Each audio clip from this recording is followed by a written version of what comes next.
আবু তাহা আপনাদের কাছ থেকে এলেম নেওয়া যাবে? তোর এলেম আছে, আর বিদ্যার্থীদের কাছ থেকে এলেম নেয়, এটা হলো ধ্বংসের লক্ষ্য, নেওয়া যাবে না।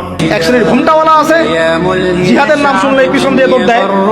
হ্যাঁ, এই ইহুদিদের সাথে মুসলিমদের যুদ্ধ হচ্ছে এখন, ওই সময় ইহুদিদের পক্ষ নিয়ে কথা বলে।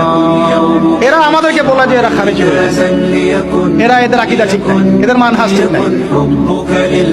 তুমি যে আকীদা লালন করে তুমি ইসরায়েলের পক্ষ নাও, তোমার ওই আকীদার মুখে আমি থুতু নিক্ষেপ করি। তুমি যে মানহাজের কথা বলে তুমি মুজাহিদ ভাইদের বিরুদ্ধে অবস্থান নাও, তোমার এই আকীদার উপর, মানহাজের উপর আমি থুতু নিক্ষেপ করি। ফাইজলামের একটা জায়গা থাকে, ফাইজলামের একটা সীমা থাকে। যখন মুসলিমদেরকে দিনের পর দিন মেরে বোম মেরে হত্যা করে ফেলা হচ্ছে, এখন তুমি তেল আবিবের পক্ষ নাও, ইসরায়েলের পক্ষ নাও? লজ্জা করে না তোমার? যারা মুজাহিদ ভাইদের পক্ষে কথা বলে, ওখানে গিয়ে তুমি মানুষকে আকীদা ঠিক নাই, মানহাজ ঠিক নাই, ইভেন সালাউদ্দিন আইয়ুবী রাহিমাহুল্লাহ সম্পর্কেও মিথ্যাচার করতে লজ্জা করে না? যে মানুষ তার সারাটা জীবন ঢেলে দিল বাইতুল মুকাদ্দাস বিজয় করার জন্য, তার ব্যাপারেও তুমি প্রশ্ন তুলো? কত নির্লজ্জ তোমার, লজ্জাহীন একটা সম্প্রদায়।